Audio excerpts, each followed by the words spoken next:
Aloha and thanks for tuning in. You may have noticed we are not in a fancy Cessna cockpit. This I have dubbed Franken-Pit. Franken-Pit is just my leftover pieces parts. I built this for a couple reasons. Reason number one was I wanted to fly other aircraft besides my Cessna. Reason number two was there had been discussions regarding cost and whatnot, and I don't want people to think that a setup has to cost a whole lot of money. I mean, it will take up real estate, but cost-wise, not so much. Everything you're seeing here was stuff I had laying around my house.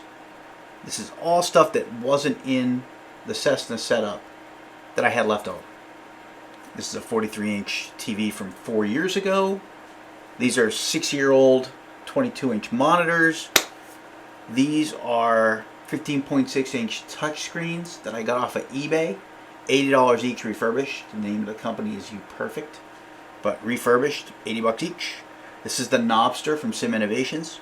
There's my Alpha and my Bravo that I've had forever, and since they both launched, and I have Thrustmaster pedals.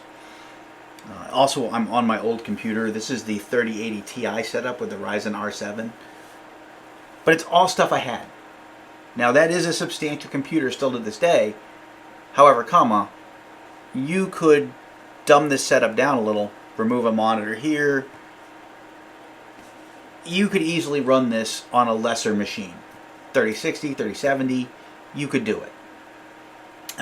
So I kind of wanted to not only, I'll say, scratch the little itch, if you will, of flying other planes. Here I'm in a Piper, but I wanted to address the cost issue. Now, there are other channels out there that I think address the cost issue way better than I ever could. Probably my favorite channel for that is, I think it's called Cardboard Sim. And that guy is just great. I mean, he actually goes and takes pieces parts out of things. Like he took an actual knob out of a fan, a speed controller out of a fan to add a part. You don't get more budget than that.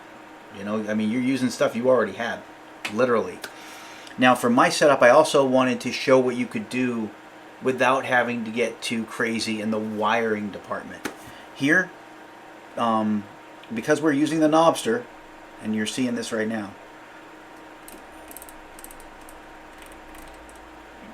I am not wiring up a whole lot of craziness over there. I'm not running MobiFlight at all. I'm just running Air Manager. And whenever I touch something on the screen, I can change my frequencies accordingly. It just follows what I'm doing. It doesn't get easier than that. Now, there are DIY Knobsters out there, i.e. if you go to Sim Innovations website, they will tell you how to build it yourself. The rotary encoder, or the dual rotary encoder, will run you about $13. The Arduino Nano will run you about $8, maybe $10. So we're at about $24 total. And you flash it from their website. You can actually flash it from their software, and it'll turn it into a DIY Knobster. So you don't even need to spend money on it, and they help you do it, which I think is phenomenal. I think they're trying to help you keep your own costs down, and God love them for that. But yeah, that's this basic Franken-Pit of a setup here, and let me show you as soon as I can find my mouse. And now we've unpaused and we're just flying around. Try to get a little bit out of the frame here. Pardon the bad flying. But you can kind of see I got some coastline off to the side there. I got a similar image off to the right, a little bit of wing in there.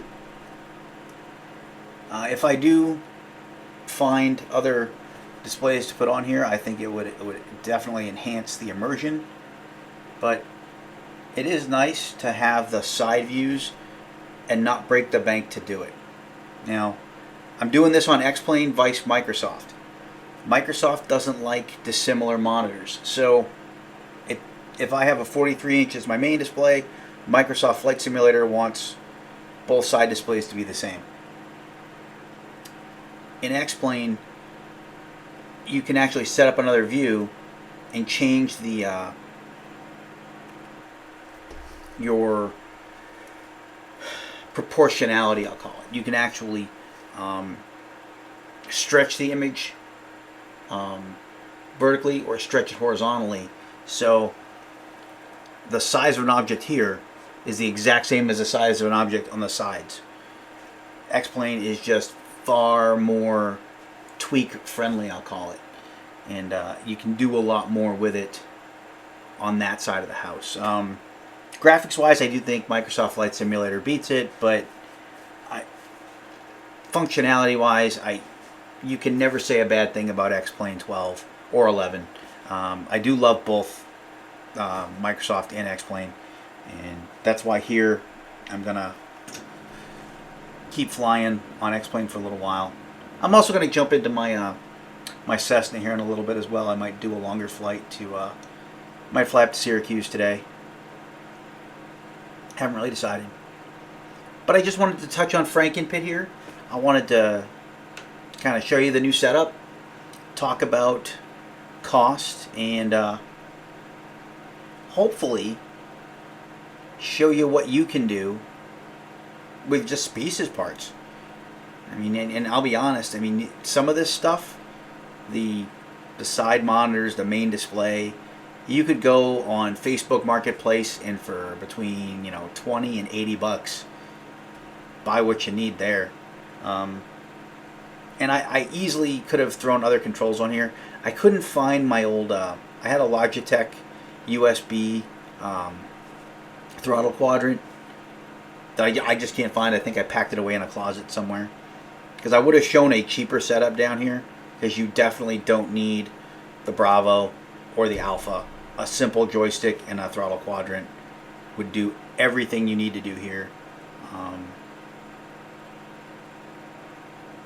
And it looks really good. I am really happy with the setup so far. So if you have any questions, comments, concerns, as always, throw them below. But I just wanted to show you Franken-Pit here, and show you about some of the, talk about some of the other flying I'm going to be doing besides my Cessna. So thanks for sticking with me, and as always, stay safe out there and happy flying.